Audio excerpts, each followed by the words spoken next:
What up, everyone? This is Nekky Jamal, and I'm very excited to be with you here today because tonight it's a special one for me. I have an opportunity to introduce you all to a guy that I feel, he just leaves every person he meets in a better place. He's not only a personal friend, but I'm proud to call him one of my mentors, and he shaped my life more than he will ever know. He's not only an incredibly smart and accomplished dentist, he works full time as a clinician at a very high surgical level. He's partnered in over 20 dental practices. He owns a dental management company and even a dental tech company. I don't know how else to say it, but this dude is my Gary V. I love this guy. His name is Dr. Hesham Sherghin, and I'm pumped to bring him in here. So welcome, my man. How you doing? Oh man, he's Awesome. I'm doing muted. very There, well. there Thank you you so go. much for having me, Nekky. Yeah, no There you go. problem, man. Thank you guys so much for having me. And thank you, Nekky. That was a great introduction. I really appreciate it, and I'm looking forward to today. Totally, man. And dude, I first met you at a Howie Gluckman course in Toronto. We were talking about socket shields. It was early on in the socket shield, the era of it. We're like, what is a socket shield? And I met this guy, Hesham, and I was like, yeah, he's a nice dude. But you meet someone, you don't know if you're ever going to run into him again. And then Ho Young and I, everyone knows Ho Young, my bro. We go to a Raptor game against Toronto versus Philadelphia of the playoffs back during their big run. And who's sitting beside me? Dr. Hesham Sherghin. And I really think that was serendipity, man. Like that was fate that needed to happen because it really escalated my life to a whole new level. And it's all thanks to you, man. What do you like? Do you remember that night? Oh, absolutely. How could I forget that night? And it was with one of my partners, Jake That's right. Carrier. Yeah. And I remember we were both a bit bummed out because we kind of talked about going to the game together, Yeah. and we weren't really sure. So it was like a last minute kind of a change of plans for us. And I remember as we were literally walking on to, basically onto our seats, and Jake was like, "Man, I wish we went ahead with Hoyoung and Nekky. That would have been Yeah. awesome."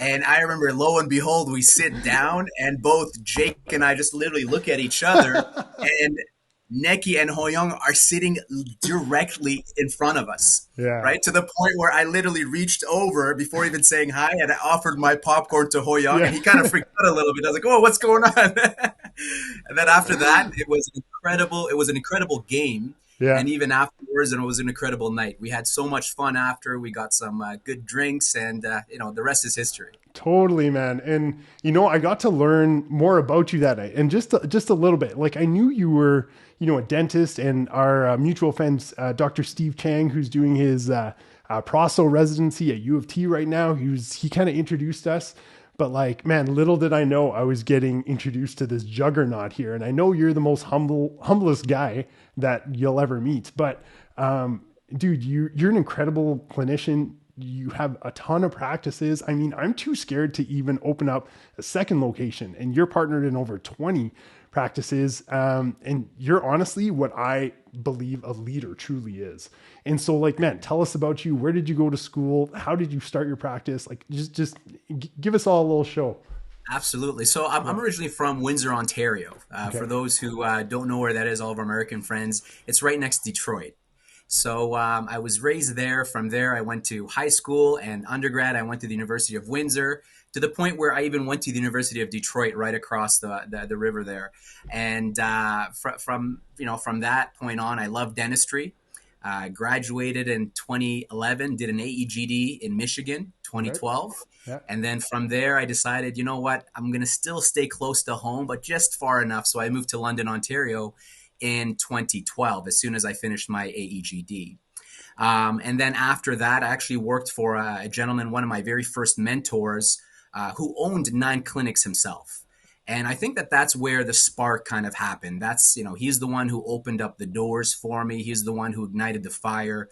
And, he was at a different point in his career. He was, in his early 70s. And he essentially just kind of was like, "Hey, look, do you want to manage 9 clinics?" I said, "Absolutely." So he was like, "Here you go." Right. Yeah. So it was absolutely incredible. And that's where I caught the bug. And at the time, one of my, he graduated a year after me. Sorry, Michael Rondinelli, who you've Yeah. met. And he also worked for the company as well. And, him and I would talk literally morning, lunch, and evening every day, 7 days a week, about dentistry, about practice ownership, about strategy. And, I'm a firm believer in, steel sharpening steel, right? That's the only way to grow, is to have Yeah. like-minded individuals that are constantly talking about, the same thing, and just seeing how we can kind of push each other. And I mean, the rest is history. It grew from, one to two to 10 to 20. And it's very important to note, my partner, Michael Rondinell, and my brother, he's grown in a different way as well, right? So he's Yeah. also at a very similar number. And collectively, we were able to, just continue the momentum and kind of, carry the torch from our initial mentor to hopefully pass it on to the younger generation as well. Dude, I find that incredible because you're totally right. Like you're the result of your environment, like who you interact with, who you surround yourself with, and you know, I guess I look at my story and I'm like, well, I never had that push to really open up another location or even consider that, but you had that right off the back, and it almost makes me think like if I would have had that opportunity, would I have had a similar fate as you, where I am a multi-practice owner. And I really envy all those people out there that have multiple practices. How did you take the step from like, you can't be at all these places at once. How did you get over that like mental hurdle of knowing that you can trust other people to carry your name? And I mean, that's exactly what it is, Nick. It's trust. I mean, you know me, you know our camp really well. Yeah. And, I come from, like, I call it the lion's den of just lions. Literally every one of these guys, we're a pride, right? Like Yeah. every one of my partners and my colleagues and the people that I work with, we've created an environment where we bleed for each other, and to me, knowing and understanding that, what, I don't need to be at the same place as, my partner Jazz Dakar or John Sanderson or Jake Carrier. Or I can go on and on and on. Yeah. Every one of them is a reputable dentist. They do incredible ethical work, Yeah. and they're all growing as well, right? So it's one of the things where, and that's just my partners, right? Imagine, our office managers, our entire management team, administrators, front desk, assistants. So that's the beauty behind it. And I mean, when you grow because people around you are growing as well, that's special. It's not you are at the very top of the totem pole and everybody's beneath you kind of thing. It's everybody's growing with you. And I think that's very, very powerful because, it's, and I mean, most, a lot of, high level entrepreneurs and a lot of very successful individuals, people that I look up to, Yeah. they grow not because of themselves, they grow because of the people around them. And that's how it's happened. Totally. Yeah. Yeah. And I think that's a good lesson for, I guess, anyone, whether you're a new grad or an experienced dentist like myself, you have to grow with the people around you. And one of the lasting impressions you left on me was actually, you were driving me back to my hotel when I was in London teaching a course with you guys. And I asked you, and I was like, man, how do you deal with failure? Like, how do you like, dude? I always I feel like I've had more failures than successes, but I get back up, and that's what drives me to, because I'm eventually gonna win. And I asked you, I'm like, dude, Hesham, how do you deal with failures? You know what? It's I personally, I told you this, I love failure, Yeah, right? And not, it's not to say that, okay, I'm going to go ahead and just fail every day. I wake up every morning. I think, how can I be the best version of myself? How can I be, how can I service my team the best? How can I service my family the best possible way? And recognize whenever you have failure, right? That's a great thing because yeah, it's right. You've recognized, okay, it's going to be something that you have to look at and it'll make you better. I mean, us as dentists, we see failure every day. Let's be honest. Like, how many times, have we filled a tooth, for example, and the patient calls us the very next day saying that tooth is sensitive, yeah, right? Or taken a tooth out in the past and the patient calls us after 2 or 3 days saying, I think I have a dry socket, yeah. right? Those are all failures in my eyes, right? But what did we Dude, do about my it? We went, patients don't get dry sockets. yeah. Just so you know. But why? Because, it's happened once or twice and then that's it, right? But Yeah. well, and I know, thank God for PRF. But Right. what happened there? You went ahead and reinvented Yeah. yourself. You looked at the drawing board and you said, okay, well, why are my patients, for example, sensitive? Okay, you go back and you say, am I doing this right? Am I doing this wrong? How do I go ahead and fine tune the system? And to me, every time you run into an event like that, it just makes you better. And that's Yeah. that's the beauty behind failure. And I think it's important that everybody fears it. We come from an environment in, dental school and even before that if you fail, that's it for you. You're not getting into dental school, or you're not going Yep. to be successful, or you're going to Totally. lose your license. Yeah. And I mean, that started early for me. So my first semester of undergrad, I didn't know what I wanted to do. Yeah. So I got my first semester, I got two B's, two C's, and a D minus. All Okay. I right. All still right. remember that. I'll Yeah. tell you, I don't remember how many straight A's I got after that, Yeah. but those are what I remember. And Hmm. that's what made me better. After that point, I sat down, I recognized what are my priorities. How can I go ahead and put together a system where, and I don't just pick things up right away. I have to really, really study hard to earn it. Yeah. But how do you go ahead and develop a good routine to go ahead and make you successful? And that's how life should be, right? We should embrace failure, because I mean, failure makes us better, and we shouldn't shy away from it. I mean, do ethical work, prepare yourself the best way that you possibly can. But once you do, if failure happens, that's okay. Totally. Reach out to your friends, reach out to your family members, go back to the drawing boards and be a better version of yourself. Totally. And I really feel like I was at a stage in my life where I'm like, I've tried some things, they didn't work.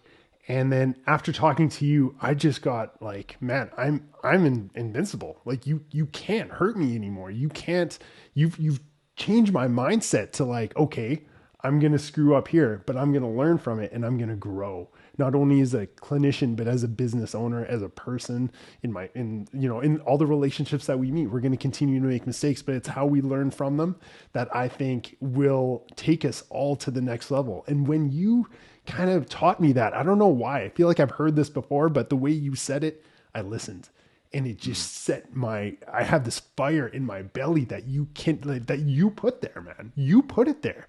And I I can't appreciate give that. you enough credit for that, man. And I feel you have this ability to do that to all the people that you meet, man. Like you're a very inspiring dude. And I just want to say thank you, man.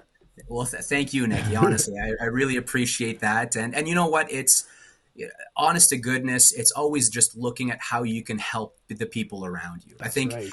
one thing that's really, I don't know if you remember this conversation. It was right at the height of the pandemic. Yeah. Okay, Oh, and I I remember remember. you and I were having this conversation, Yeah. and you and I didn't even talk about the fact that our offices were shut down and we're not going to be producing and making money and any of that other stuff. Yeah. You and I were so focused about our staff. We were Yeah. so focused about our doctors, our partners, our community.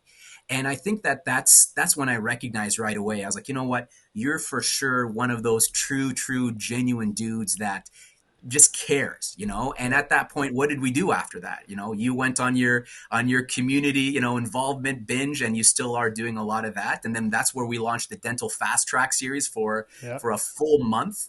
And after that, you remember all of the relationships that were built from there, right? And that was just a huge I guess way for us to give back to the dental community while everybody's just at home. And I think it was just a great way for us to also build the relationship and really see the true character of a lot of a lot of the people in our community, because there are some people that said, no, sorry, I don't want to be a part of this. But the overwhelming majority of dentists said, you know what, let's do it. Let's step up. How many hours do you need? Yeah. Some of them were even saying, hey, I'll even do 2 lectures or 3, right? Yeah. Yeah. And then the rest is history. Totally, man. And I really, that speaks to your character and all the people around you, because that dental fast track in the depth of the pandemic, when we were all sitting at home, I was quarantining because I was at PDC, and I'm talking to you and I'm like, man, this is so far removed from all the crap going on in the world, and here you are trying to build community. Mm-hmm. And then it clicks, and it's just like, no matter what happens out there, no matter what, if you have your community behind you, you're where you need to be. That's right. And that's That's what you absolutely created, man. And that's awesome, man. I want to get into this more with you, but I want people to know absolutely. something else about you, man. You just graduated from the Ivy School of Business in at Yeah, Western, and you just got yeah, your MBA. Congratulations, absolutely. man. Thank you Dude, so much. I what really dentist goes appreciate it. back and gets their MBA? You practice full time. How do you have time for an MBA?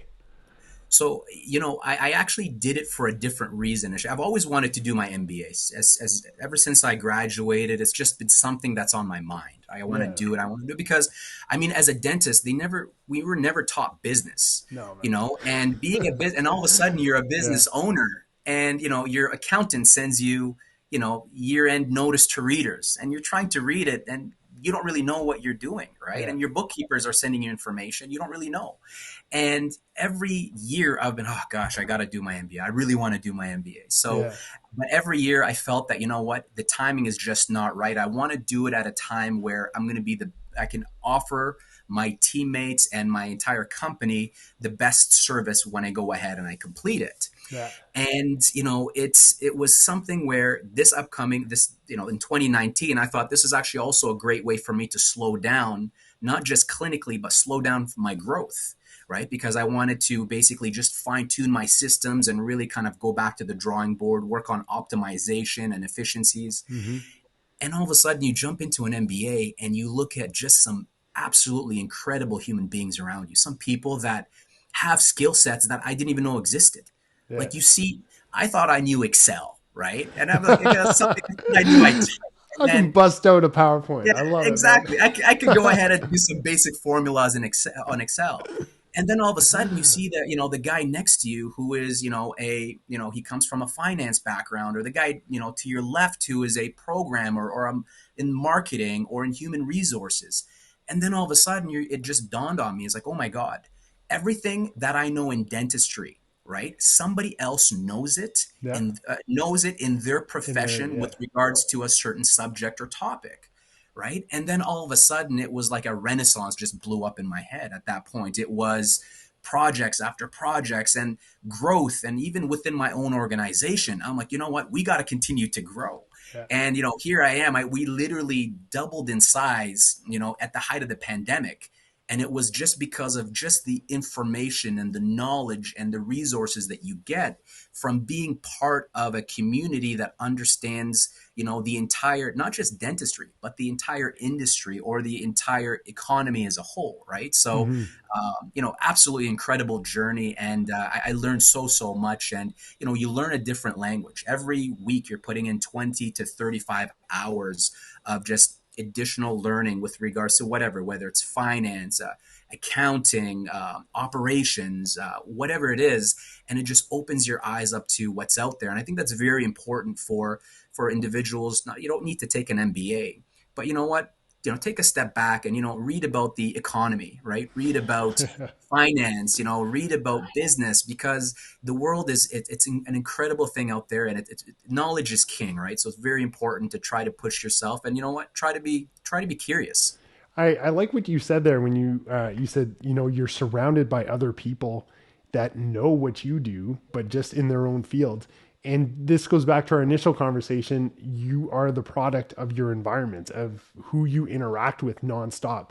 I can only just imagine, you know, the amount of like the change in mindset that happens in your ability to grow, because that's all you're Absolutely. surrounded with, man. And so I can see, when you first told me you're getting an MBA, I didn't really understand why. And then now that I hear that, I'm like, well, of course, it allows you to change your mindset more than anything that you'll learn. Am I right? Absolutely. And you know, the Yeah. other thing too, Nekky, is having that network of resources at Yeah. your fingertips. I mean, you and I have talked, and I'm like, oh, let me talk to this person who's the chief marketing officer of this multi-billion-dollar Yeah. enterprise, or this Yeah. person who is an IT consultant for this major company. And then now you have experts. It's in dentistry, for example, right? You're not sure about an endo. Who do you call? You call an endodontist. You're not sure Right. about a third molar case. I call you. If I'm not sure about an implant, I'll call Azim Sheikh or Ho Young, right? Yeah. And just picture now, when it comes to human resources or marketing or whatever it is that you have on your mind, you essentially have someone that you can call who is an expert in that field. And that's very, very powerful. Totally. Now, I totally I see what you're saying, but I sit here. I own one practice. It's a big practice, but I own one practice. At what point would you recommend a dentist consider doing their MBA? Like, would you have to own multiple, like, you know, 3 or 4 practices, or would you want to own those practices so you would get your MBA? Like, what would you recommend for us? Yeah, I think you should consider doing your MBA regardless of how many practices that you own, regardless Okay. of even if you own a practice or not, even if you're an associate. Yeah. right? I think timing is very important as to when you want to do it. And you have to also be willing to put the time. It's kind of the same concept. You've heard this before: garbage in, garbage out. You Totally. know what Right. I Yeah. mean? And, this is, something with, it's anything that you do. If you go ahead and just get your MBA just for the sake of getting your MBA, you're not going to know much, right? But Mm-hmm. if you actually dive into it and you embrace it and you really, really engage the people that you're taking this MBA with and the community that you're building around there, I think that's when you're really going to be able to tap into it and harness its power. So to answer your question is, it's whenever it is that you have time, Mm-hmm. energy, and you're willing to commit to it. And it's Right. regardless of, what your business accolades are, how many clinics that you own, or how big or small your practice is, or if you're an associate or not, because it's going to open up so many different channels for you to be able to tap into that will help you become a business owner if you would choose to, or help you become a better investor if that's something that you want to do, or ultimately just a better person. Like, I mean, think about it from so many different perspectives. It makes you a better human being. It makes you a better leader, and it makes you more aware of the world that you live in.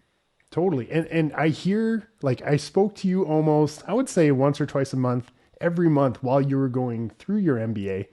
And I would hear just different language, and I would hear emphasis on different parts of business conversations. I'm always asking the people around me to help me out with dental office, like management and all like those type of things. And the shift in answers I heard from you really gave pause to how you've developed as not only a business minded person but as a leader. So I totally see and value how that MBA did that for you.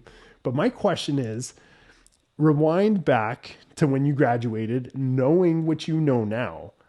Okay, you jumped into that associate. Your dentist that you're working with says, "Hey, do you want to buy the practice?" In your case, it was 9, but like say it was just one practice. Knowing what you know now, what would you do differently, and what would you advise all those people that want to get into practice ownership?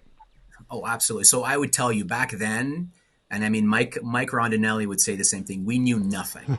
We literally I knew still know nothing. nothing, man. We pretended to know something, but we knew nothing. Right. We Yeah. knew nothing about business, and at the time, nothing about dentistry. We just graduated. Right. And I think if I look at it now, the idea is that you would be making more sound decisions, right? More competent decisions. You look at, when you look at a spreadsheet now, when you look at, financials now, when you look at just an entire clinic or a business that you're looking to acquire, you just appraise it and assess it differently. And I think that's the difference, is where back then, I think we made a lot of investments, or we jumped into a lot of opportunities just because we wanted to do it. When you're really so hungry just Yeah. to own a clinic.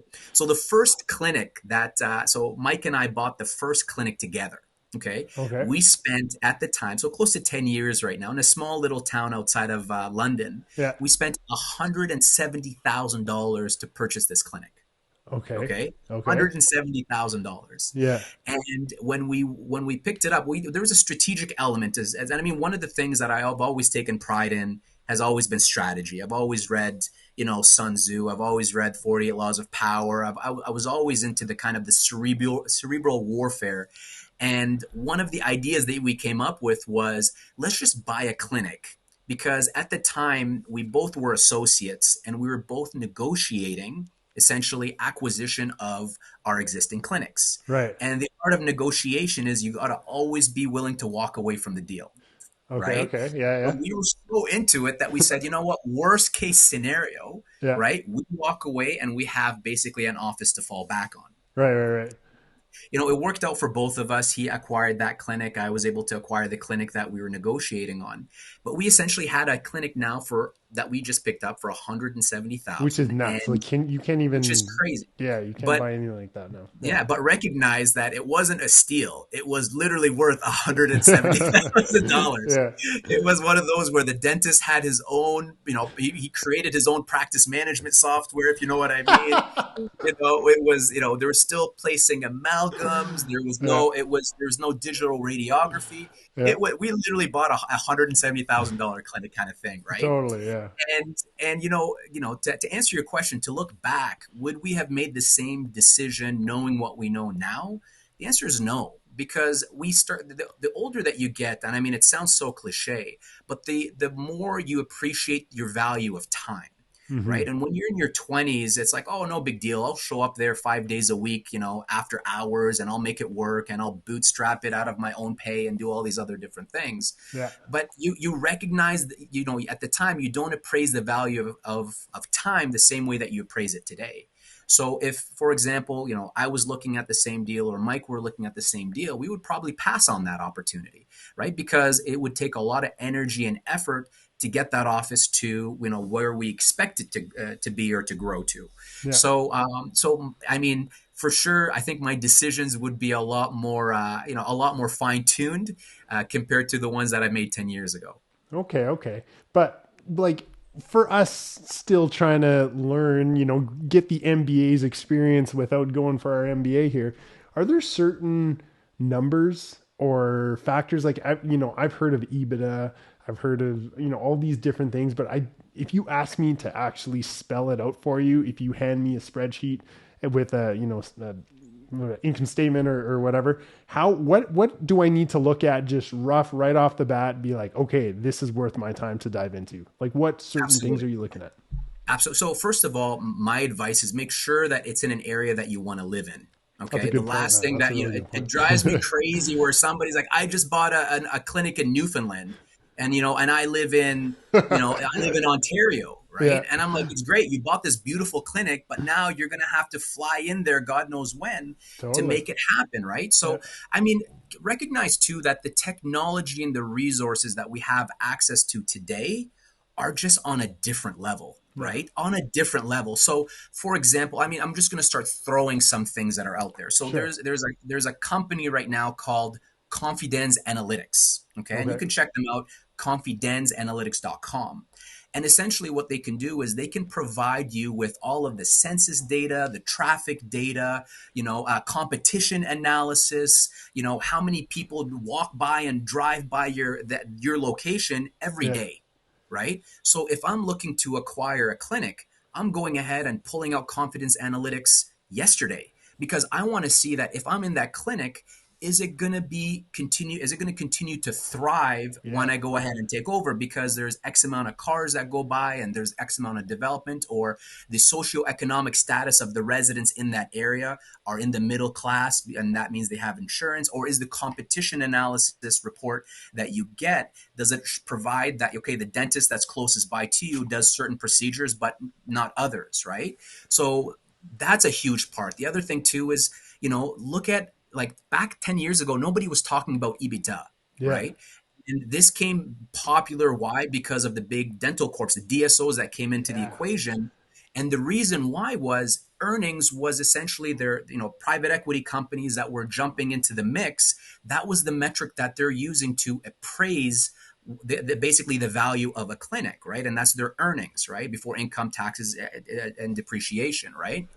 So in my opinion, I think that's a very valuable number to look at. And that's one of a key metric that you should look at, because even down the road, when you want to, sell your clinic, Yeah. right? When you go ahead and present that, all of them are going to start asking you the same question. Well, what is the EBITDA? Right. And keep in mind that every one of these organizations, they define EBITDA a little bit different. Right. So you can even jump into that and ask a bit more questions as to, what definition is, when you say EBITDA, what do you truly mean? And Right. so for all of us dummies, can you explain what EBITDA means, in the most generic form? Yeah. So essentially, it's more or less a purified number, right? Okay. It's your earnings, Right. right? Before your taxes, before your depreciation, your amortization. So it's essentially, what is it that the office makes before all of those entities? And I Okay. mean, that's as simple and as purified as it's. What are your earnings, So like right? your revenue before you pay your staff? It's Or- basically, well, no, it's how much money you make, Yeah. right? After Before after all you your cut. Okay. You Now I got it. got you. Absolutely. Right. So Yeah. it's how much you make. So in the proverbial $1 million clinic, on average, Yeah. your EBITDA number is, usually 300,000 plus or minus 100,000. And that comes into how you optimize your clinic. For example, if you have a high overhead, your Yeah. EBITDA, your EBITDA value decreases, right? If you have a Right. low overhead and if you're running a very efficient system, a very tight ship, your your value will increase, right? Hmm. So these are things that, in my opinion, every dentist should already understand, because that's a metric that you're going to be using down the road to sell your clinic. And the better that you understand it today, the better and the quicker that you're able to gear up your clinic in the future to be able to sell it. So, for example, I was talking to one of my partners about this the other day. He just sold one of his clinics to a DSO, Okay. right? This guy knows EBITDA better than he knows his wife, and he knows his wife really well, Yeah. right? The reason why is this, and I mean, I'm going to keep it very, very granular, right? Yeah. For every dollar that you save, think about it this way, Nekky. Yeah. If you save $1, Yeah. right, and your clinic earns $1 more, Right. okay, someone is able to give you anywhere from $5 to $8 for that dollar that you saved. Hmm. Think about that, right? Yeah. So that's essentially EBITDA in a nutshell, right? And if you understand that, you can start gearing your practice towards optimizing it and getting the best EBITDA value possible for it. Okay. Now, recognize that this is a principle, or at least a metric that I view, that is only true for it's only accurate, or it's only really good or valuable for a maturing clinic, right? For example, if you do a startup, you Yeah. have a negative EBITDA, right? Because Totally. you're not Yeah. really earning anything. If anything, you're losing money every month, right? But just recognize that this is a metric that a lot of entities use down the road to appraise your practice, and it's very important for you to be mindful of that. It's not about what's your gross. I got a $10 million producing clinic. It doesn't matter. How much has it earned, right? And Yeah. that's very valuable. And you taught me that lesson. I was quizzing you during the pandemic because I kind of took the pandemic as an opportunity to try to hone in on my own clinic. I think so many of us just allow our clinics to go into their own overdrive, and you don't even look at the numbers. Like, I remember for an entire year, I didn't even look at the income statements coming from my accountant because I just assumed everything was okay. And you told me, you're like, dude, you got to take a step back. If you want to plan for your future, you need to understand every single metric going on there. And that's when I first heard of EBITDA. I know you were like, we all hear about different DSOs, whether it's 123 Dental or Dental Corp in Ontario. They're looking at these EBITDA numbers. So it's in our advantage to make sure we can maximize our EBITDA before we talk to these DSOs. Am I right? Absolutely. And here's a pearl for everyone who's Yeah. who's watching. There is a nice article by Merrill Lynch. Okay. It's called How to Read a Spreadsheet. Yeah. Right? If I'll you look link it that up, in the discussion below. Yeah. absolutely. Yeah. And I'll send it to you too Thank you, if you man. can't find it, Yeah. or if it's offline. It's called Merrill Lynch How to Read a Spreadsheet. Everybody, whether you're in dental school or whether you've been practicing for 50 years, if you haven't read it, you have to read it. It essentially breaks down what everything means, Hmm. right? From what does enterprise value mean, to what does EBITDA mean, to what does EBIT mean, what all of these different things are very important for you to start understanding, because the better that you understand it, the quicker and the better that you'll be able to make decisions for your entire organization and for yourself, right? And it's very important to understand that early on in your career as well, if possible. I bet you that last minute is going to make someone millions of dollars. I hope so. It I hope really so. will, I really because do. they Yeah. don't teach us that. It's a shame that at 37 years old, I'm asking one of my buddies, "Hey, can you help me read a spreadsheet? Does this Mhm. income statement look good to you?" Because Mhm. I'm so worried about taking out eights all day. I don't care about what's going on the back end, and that's my biggest mistake. Absolutely. And you'd be surprised too, Nekky, how many dentists don't Yeah, even look at their monthly billings, which right? is And ridiculous. Yeah. for those that are shaking their head saying, "Oh, that's bullcrap." I look at my monthly billings every month. Okay, you look at your monthly billings, and then what else do you look at? Do you look at your, profit and loss statements? Do you look at your balance sheet every month? Do you look at the number of new patients that you've seen? Do you look at your overhead costs? It's, you need to be able to really, really understand your business, and not just understand it on a yearly basis, understand it on a monthly basis, because that's when you're able to make a difference. And that's when you start noticing the cyclical beauty of dentistry. There are certain months that, you're losing money. And then Yeah. there are certain months that you're gaining money. So if you're able to forecast when those months are, you'd be able to kind of start, it's like predicting the weather. If Yeah. you know that September is going to be a slow month, you start making solid fiscal decisions. You may start making solid business decisions as well that will gear you towards the slower month, right? So it's very important to start understanding, your numbers. And if you don't understand your numbers, then you're leaving a lot on the table. So why do you think that as dentists, I can't be the only one that buries my head in the sand. And I'm going to be the first to admit I'm so focused on building my practice to be even bigger and bigger and bigger. I lose track of my accountant sends me the statements. I just don't even look at them. I just assume I'm doing good because my revenue is going up. Mm-hmm. What can we do? Like, I'm going to read this, how to read a spreadsheet from Merrill Lynch, but where can we go to learn more? Like, is it possible? Can I ask you right now, can you teach us? Like, can you Sure, have a absolutely. course? Like, you have a teaching academy. Absolutely. Why can't this be public knowledge? Absolutely. It should be. I honestly think Yeah. that it should. It should be ingrained in our schools when we're learning dentistry. And absolutely. I mean, I'm always, you know me, Nekky, I'm always just a phone call or a text Yeah. away, anyways. And, the reality is, I mean, we spend a lot of time within our academy dealing with dental related continuing education and clinical related CE as well. Yeah. And the business element, I do agree, it's extremely extremely important, but it's always kind of, to your point, puts to the side because we start focusing on how do we make dentists better clinicians. Hmm. So but I agree with you. I definitely think that we should start shedding more light on the business of dentistry and how we can make dentists better business people.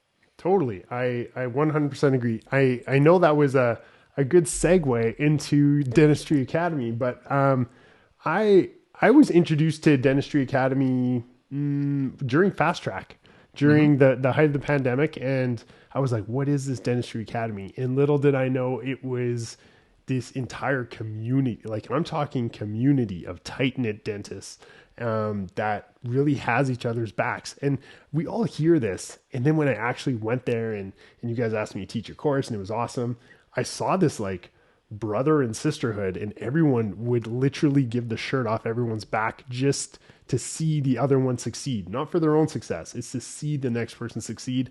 How did you create this, man? Like, how, So what led to this? yeah, so I gotta always give credit where credit is due, right? My Yeah. two mentors, Jeff Sumner and Mian Kwek, Yeah.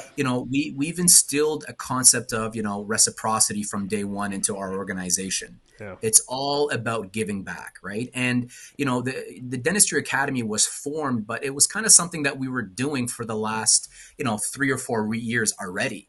And the craziest part here, Nekky, is that we were seeing live how much better our dentists became, whether the as clinicians, as leaders. And I mean, we see it from the numbers perspective when it comes to their average daily billings, to how they interact with their patients, to how they interact with staff members. And we really looked at this and said, you know what? We would be selfish and foolish if we just did this for our own ecosystem, right? Because Yeah. we got to give back, and this is the whole part of reciprocity, and that's where we went ahead and formed the Dentistry Academy. And what you saw is essentially what we've been doing for the last couple of years, and the beauty behind it is all the love that's given, the ability for everybody to have everyone else's back. And I mean, I can't think these guys, it's not like they live next door, right? Some of them travel hours, just to be there for the clinical, and they don't ask for a single penny, right? They Yeah. all do it out of goodness of their own heart. And, they're all willing to show up and willing to help each other. And, you kind of create that environment and hope that everything that you give, and I mean, you're a huge proponent of this as well. Everything that you give, somebody else is going to be able to give it to another individual, right? Everything that you teach, your students, that's going to mean that they're going to not only be able to produce more, that they're going to be doing less harm to a patient. They're going to be Totally. offering a better experience to the patient. And now, instead of us being selfish and just teaching our 40 or 50 dentists how to do this correctly, we're teaching hopefully 4 or 5 or 600 or 6,000 dentists. And ultimately, it's just a better opportunity for entire industry to just be better, right? To be great clinicians, to be great leaders, and to be good to one another. And that's very important. And I think that's what a lot is missing in so many places in business, and not only in dentistry. It's everywhere. It's, you nailed it when you said reciprocity, because that's what Mhm. it's all about. When I came to that course, it was like the biggest names in Ontario were all in one place.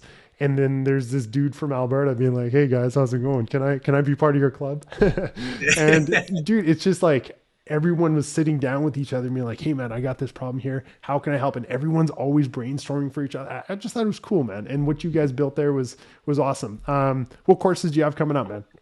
So yeah, so we have a bunch of courses coming Yeah. up. So first of all, check out dtacademy.ca if you haven't. But one that I really, really want to share that's going to be incredible, of course, is the one and only Oh Nekky yeah. Jamal course, November 19th Yeah. in Woodbridge, Ontario. So why is this course so special? So this course is this is a precursor course essentially, or a step one course for a live clinical session that you were a part of last time too, Nekky. And I Yeah. mean, you taught the didactic portion.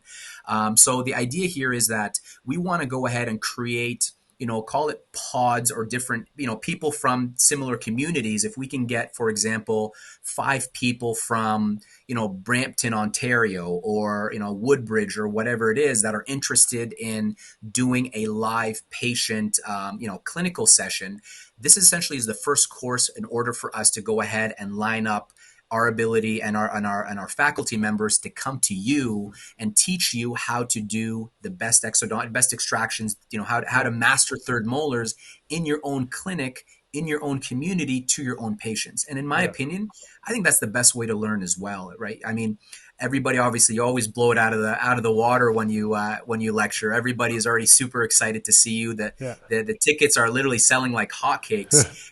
But I want to always just make it very clear to everyone that obviously there's this course, but we're going to be seeing a lot more of Nekky Jamal in the future as well, when it comes to coming into everyone's offices and holding them and guiding them to becoming better, surgeons or better clinicians as a whole. So if you're interested, if you want to sign up, dtacademy.ca. And we also have a lot of other speakers as well. We have a course by Dr. Ronnie Dagger on endodontics, Dr. Pio Modi, Mian Kwek and Jeff Sumner obviously have a lot of courses on there as well, Dr. Michael Rondinelli, and I can go on. And every one of these courses, you're not just getting a good lecture, but you're getting introduced to an entire ecosystem, an entire environment of people that just genuinely want to see you do better. Yeah, man. I full wholeheartedly believe that. I was actually going to go to Pio Modi's course on restorations, just Yeah, because I love the guy, man. Like he's that guy's incredible. That guy, yeah. he's a Have, genius too. Like have you seen him speak before? the guy's hilarious, man. Right. So Yeah. so he never says it, but he Yeah. is, I think, like a natural stand-up comedian. Yeah. I literally watched his first course and I'm like, am I watching a comedy show or am I watching a lecture? And it's amazing how, I mean, how you present. You make your presentations seem like literally it's a song, right? They Yeah. flow so beautifully. And Pio makes it, he just puts the art in front of it, right? He makes it so much fun, he adds so much character to it as well.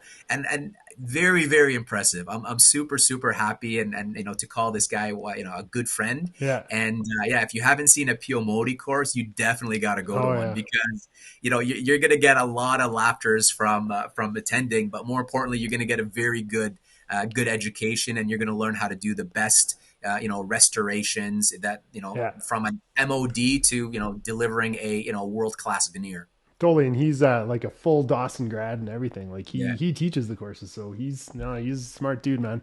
But I want to go back to just the kind of question, man. Honestly, I could talk to you all day, Oh, but likewise. Yeah. to the dentist that wants to grow.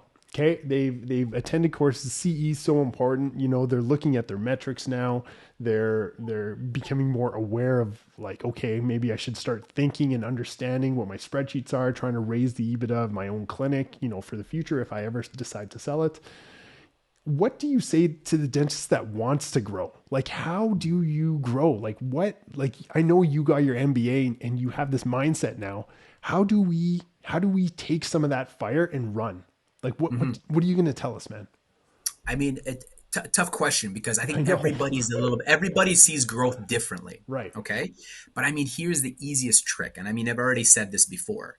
Don't look at yourself, right? Grow, but don't look at yourself, right? Because I mean, don't get me wrong, feel good about yourself, give yourself, a high five, a virtual high five, or high five in the mirror, and feel Yeah. good about yourself. And you should feel good about yourself, right? But you know what's better than feeling good about yourself? Is feeling good to see others grow as well. It's kind Dude. of like, it's like parenting. Yeah. How powerful is it as a parent, watching your child perform better or do well, or even just perform, right? Or do something or succeed, right? And you should start looking at the world a little bit differently. My advice to you is, if you want to grow, first of all, you can't grow by yourself, right? You have to grow with people around. You have to grow with others. So to go back to the metrics that we were talking about, okay? The Yeah. biggest mistake that people make is they say, I want to grow.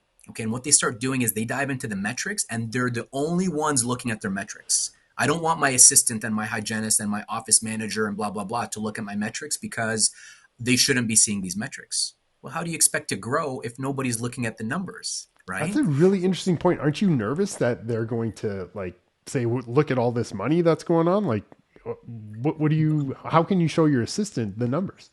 But you know what? If you're fair about it, as long as your team is, I mean, look at the sunshine list. If you know what I mean, look at Yeah. multi-billion-dollar organizations. They all, and any publicly traded company, most of them disclose what their C-suite executives are making. Mm-hmm. Okay, or they disclose their earnings, right? So the question here is that, how come they're able to very comfortably show their quarterly earnings, right? But we as a small business are so afraid to show our So true, man. teams, Yeah. right, how we're performing. And I'm not saying for you to show, okay, how much money did I make and did I get paid in my, I'm not saying that, right? But open up the books, or open up metrics, so they can start being part of your success and part of your growth, right? Hmm. Because nothing is harder than, your teammates, basically you put a goal in front of them to achieve, and they're not being rewarded, or they don't even know what the goal is, or you don't even know what your production number is, and all of these other different things, right? So set some very good key performance indicators that you can share with your team. And I mean, you don't have to share everything with them, Right. right? But set certain key performance indicators that your team can see and study, and that way they're part of your growth. You would be Mm. surprised, Nekky. You would be Hmm. surprised. I would go up to a manager. This was last year. This is nothing new. Yeah. So last year, I would go up to my managers and I would say, "What's the office goal?" Right? Yeah. And I would say, a lot of them would say, "I don't know." Right? Okay. How much are we supposed to be producing every day? I don't know. How many new patients are we supposed to be? I don't know. Well, all of this is right here. Why? How come you don't know, right? But then you start giving them a checklist, right? And you start making them part of your growth, right? You start getting them to own these numbers, right? And then it's magic after that. You literally sit down with them not even a year, a month later. What's our production? Boom, there's the number. What's our collection? Boom, there's a number. What's our new patient exam? Boom, that's the number, right? What was our overhead last month? Boom, that's the number. What's our break even? And now all of a sudden, they feel that they own the clinic as much as you do, right? And once you do that, now you have somebody that's invested, somebody that feels that they, they're part of the company and part of the organization, and that's how you truly grow. Because I mean, to your point earlier too, and to what we talked about, if these individuals start to grow and you reward them, fairly for their performance, right? That's when you can go ahead and start growing in different places all at the same time. Man, I need to get off this live stream and start calling my staff Yeah, because absolutely. I need to fire them up because you're totally right, man. Yeah. Like I don't share my numbers because I'm always scared like they're going to look and say like there's, this is how much revenue is coming in, this is my paycheck, why am I not paid more? And I need to flip that around, right? Mhm. Yeah, and make them part of your success. I Yeah. mean, why does it have to be where the doctor is wealthy and everybody else is poor? Make them part of your success. Hmm. Put together bonuses, put together profit sharing programs, put together things that, and I'm not saying for you to give them, 10% of your profits, right? Yeah. But put together something that makes sense to you, that's going to continue to motivate them to feel that they are part of the organization, right? It's Hmm. very powerful stuff. Dude, you just Ah, man, every time I talk to you, I learn something, and I'm like, man, why didn't Yeah. I ever consider that?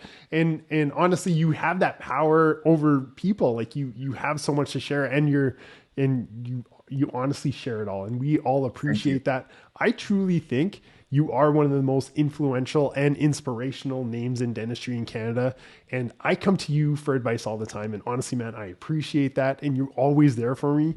I would be shocked if you let your phone ring 3 times before you pick it up for me. And that means the world to me, man. And I know I'm just a small Thank you. fry, but like you mean the world to me. But dude, who do you go to for inspiration? Who's your go-to? Oh, oh, that's a tough one. That's a tough one. Who do I go to for inspiration? First of all, I'll be honest with you, and my partners, honestly, are who inspire me. Okay. Honestly, like I look at, you get to a certain point in your life, and you got to say, okay, you know what? Time to slow down a little bit. Time to kind of ease off the gas and everything. And then you look at, the pride of lions that you have right there, and every one of them is, taking on a battle and growing and doing some incredible things, right? And just it's incredible, like to see what these guys are doing now, right? And they're doing it 5 and 10 years ahead of when we were doing it, right? Yeah. That to me is just like it's almost like the easiest way to for me to assess it. And I don't want to ever put myself. I know Jason Adenata always makes the LeBron James or the Yeah. Drake like similarities. And hey, Jason, I love the guy to death. But it's almost like when you look at guys, for example, like LeBron James, Yeah. okay, who can basically retire tomorrow and basically say to himself, you know what, I've done it all. I've reached the highest peaks, and that's it. What motivates him, right? You need to keep a whole roster of people around you that are going to inspire you to push yourself, that are going to inspire you to be better. And going back to the whole what we talked about, steel sharpening steel. When I look at these guys, like honestly, when I look at Jake Carrier, Jas Card, John Sanderson, Byron Larson, Mian and Jeff, all of these guys, Cyrus Chang, Jen Martins. One of my partners just competed in the Olympics, for God's sakes, right? Yeah. How can I not wake up at like 5 in the morning and stay up till like 12 at night? Like that just fires me up, right? And the best part is seeing the young blood that's coming in. Like I mean, you saw and you met like Ziad Hamad and Rawad Sirhan and so many people that are just so many doctors that are just they have the whole world is ahead of them, and you're like, oh my god, I wish I had these kind of mentors that are able to basically get that are giving you all of this information when I first started. Yeah. But now the thing is, who do I go for inspiration? It depends on, or who do I go for guidance? It depends on what, like what am I looking for guidance towards, right? Am I looking for spiritual guidance? Of course, I go to my family, I go to my dad, I go to my mom. Am I looking for guidance towards growth? One of my mentors is also Amin Shivji, who is the head of 123 Dental, or 123 Dentist. Mm-hmm. Mike Rondinelli is a good friend of mine as well. I have Dr. Haas Mustafa, Azim Sheikh, Mian Kwek, Jeff Sumner. Like these guys are just power hitters, right? And every one of them has mastered kind of their domain, right? Yeah. So if I'm looking to buy properties, for example, or invest in something, Call I'm me in. reaching out to Bien Kwek or Ali Nabavia, right? If Yeah. I'm looking to say how do I continue to scale up our model, picking up the phone and I'm calling him in Shivji. And the Yeah. best part about these guys is that we all think the same. It's like you're my bro, you're my sister. I love you to death. I will give you unsolicited advice. I'm here to help you. I'm here to make you better Yeah. because you're part of my group, you're part of my family, you're part of my industry, you're my colleague. And I just love that about them. And I think every one of them, you just go to them, they just fire you up, just as you said, they inspire you, and you're like, how can I not want to wake up every morning and just, dive into dentistry and prove myself, right, in the lion's den, right? And every day is like that, right? And it's not just how you can grow as a business owner. It's clinically as well. You know what I mean? We just did with Rawat. He graduated just a couple of years ago. He did a socket shield yesterday. right? And I'm like, Yeah. man, I didn't do a socket shield until I was like, 7, 8 years out and, a couple of thousand implants in, right? And Yeah. he's already done it, right? Or, Jastikar, who's literally placing more implants than anyone in his age group or his cohort, right? Or, John Sanderson, who owns, and Jay Carrier, who own multi clinics now, and they're just firing on so many high levels and so many different cylinders. It's inspiring, right? And I think going back to everything and bring it whole, that's what fires me up. Like I like that, watching man. even you grow and being part of this podcast and Third Molars Online to see the success that you've experienced there. Like I walk around honestly with like the proverbial kid walking around with a big brother that's like the big beefed up guy that Yeah. nobody looks the wrong way at the kid. That's how I feel when I walk around, because I literally carry everybody that not just my partners, not just my businesses, but my entire family, my dental family. Yeah. I carry them on my back, and everywhere I go, hey, do you know Nekky? Dude, if you don't know Nekky, you got to check out Third Molars Online. Yeah. Hey, do you know Azim? If you don't know Azim, you got to register for Odin. Hey, Yeah. have you looked into investing in elite development or signing up for a Jeff Sumner course? Every one of these guys is part of me, right? And to me, their success and my success is on the same trajectory, right? So if they succeed, I succeed, and that's how it should be. I think you nailed it right there. If they succeed, you succeed. And when I started thinking that way after talking to you, that's where I feel I took off. Yeah, And it's surrounding yourself with people with an abundance mindset, not a scarcity mindset. There's no such thing as competition. There's no such thing as keeping things to yourself. If you grow, I grow. If you that's right. grow, we all grow. And that's what empowered me to feel like I got this fire in my belly. And that's why I wanted to bring you on tonight, because the entire world, the entire world's listening to this, but they need to hear this from you, because you have Thank that you. power to shape people's expectations and to shape people's mindset. And that's the key pearl I wanted everyone to get. Abundance mindset. And you are the true definition of that, man. I can't thank you enough for putting that fire in me. And I can only imagine how you do that for the people around you every day. I'm across the country and you still do that to me. So honestly, man, I can't thank you enough. It's a true Thank you. honor to have you on this live stream. And I really hope who's ever listening that you got a lot out of it.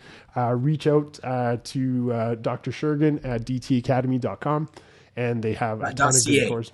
Sorry, DTAcademy.ca. There you go. No. dtacademy.ca. Yeah. Yeah. And they got great, they got phenomenal courses, and join their family, because they do a lot of great things for our dental community.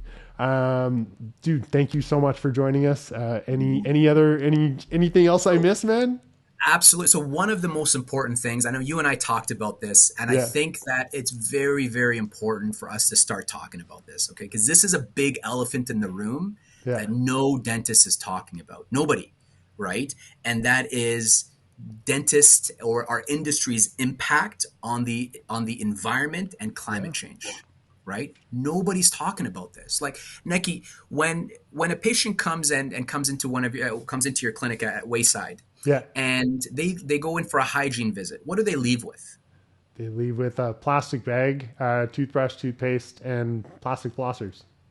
Yep. So plastic flossers, plastic toothbrush, Yeah. plastic toothpaste, right? Plastic bag. Did you know that in the United States alone, 1 billion toothbrushes a year, right, go into the landfills? A 1 billion. billion. A Dang. Yeah. Yeah. billion, No, I didn't right, know with a that. B, Yeah. right? And us as dentists, we obviously waste gloves. We're tossing out a lot of gloves, a lot of barriers. And I mean, these are things that we need, of course, not just to protect ourselves, but to protect our patients, right? And our Okay. teammates and everything like that. But I think it's very important for us as, conscious and, leaders of the future and people that we're going to be handing things off to our children to really, really start thinking about how our industry impacts the environment and impacts global warming as a whole. And I think that we should really start talking more about it. So, I have no interest in this company as well. I'm talking about my MBA. Two of my classmates actually of my MBA program, they came up with something very, very basic. It's actually called, I have it right here. It's called Brave Life, right? So if you check out Okay. gobravelife.com, Okay, so just to kind of zoom that into, I don't know if I can see that, right? GoBraveLife.com. They've essentially, I can take this box, okay, Yeah. that has toothbrush, toothpaste, and floss, toss this into the compost, right? And 100% of it gets degraded. 100% of it, Even the okay? bristles? Even the bristles, Really? That's 100% nuts, of man. it gets degraded. The floss is made out of corn, and it's incredible. The What? the tablet, I kid you not, the tablets are basically the chewable ones. Yeah. The toothbrush is made out of bamboo. So I mean, I'm not saying to go ahead and go, and purchase this, right? That's not my Yeah. point. I think that us as dentists, we should be at the forefront of these kind of innovations, because at the end of the day, right, it's important for us to start really become ambassadors to change, to go up to our patients and say to them, look, you're actually making a difference here by picking up this, using a bamboo toothbrush, let's just say, or floss that's made out of corn, not Yeah. satin. It's as simple as that, right? Dang. Or a Yeah. or a floss, the floss holder or the container made out of cardboard instead of being made out of plastic, right? So small things like that can hopefully help make a huge impact down the road. Not a significant impact like greenhouse gases and everything like that, but Right. hopefully enough of an impact so we can actually hold our heads up high as dentists and say, you know what, we've made a difference. And I think that that's something that I would love to pass that message on to our entire community, everybody that's listening. I'm not saying, as I said, to go ahead and buy bamboo Yeah. toothbrushes, right? All that I'm saying is start being mindful of the impact of waste that we're making currently on our environment, and how we can go ahead and be great ambassadors to our kids and grandkids to change and to be more environmentally friendly. Dude, I honestly, in the name of health, I felt like it was okay to waste, and I Yeah. didn't even think about it. Like as soon as you're saying this, I have 24 ops in my practice. I'm thinking of 8 chair covers in each op per day minimum. You know what I mean? And that's a Mm-hmm. huge Oh yeah. plastic bag. I literally throw it in the garbage every day. There's 50 garbage bags coming out of my office every day. I never even considered, like, it's funny how I come home and I recycle and I separate everything, but then at the office it's peace out, right? So that's a Absolutely. And very good yeah, point, man. look for the multipliers, right? Yeah. Everybody now looks for multipliers. They want to eat healthy, be healthy and everything like that. And if you're able to do good dentistry, have a ethical practice where everybody in your clinic is engaged, but also at the same time add the environmentally friendly footprint, or a climate change agenda to your practice philosophy, Yeah. that just might make a difference. That's a really good point, man. Mm-hmm. Dude, I feel like an hour isn't enough. I want to talk for 3 more. Yeah, But hey, we can go offline and keep talking, dude, man. screw you guys, just us two now, Absolutely, man. yeah. Dude, thank you Thank so you. much, man. I My pleasure. honestly, dude, it's a true pleasure talking to you. I always come out feeling psyched up and fired up, and I can't wait to go and crush my goals. And you gave me some really good tips, and especially that Merrill Lynch, how to read a spreadsheet. I'm going to post that up in the comment section on where to find that. I think that could be the key right there, and start paying attention to your metrics, because that could enable you to retire way earlier than you want to, or sell that practice that you're unsure about. So, dude, thank you so much for those tips. Thanks so much, man. We will No we'll problem. talk soon, and we'll go from there. All right. Looking forward to it. And thanks again for having me, Nekky. And best of luck to everybody. And please feel free to contact me at any time. I'm just a phone call away or an email away as well. So if you want to reach me, it's Sherghin, SHERGHINDDS @gmail.com. Or if you want to call me or text me, I'm okay with that. 519-671-5230. I'm okay to put it out. So it's one of the things where literally I'm just a text or a phone call away. I literally thought I was special for having your cell phone number, but I guess not, bro. I guess not, Hey, dude. I have a 3 ring maximum with you, so you'll always be special. I love it, man. All right, Awesome. everyone. We'll see you next Thank you so Wednesday. much. See you Have a great later, night, guys. everyone. Bye bye.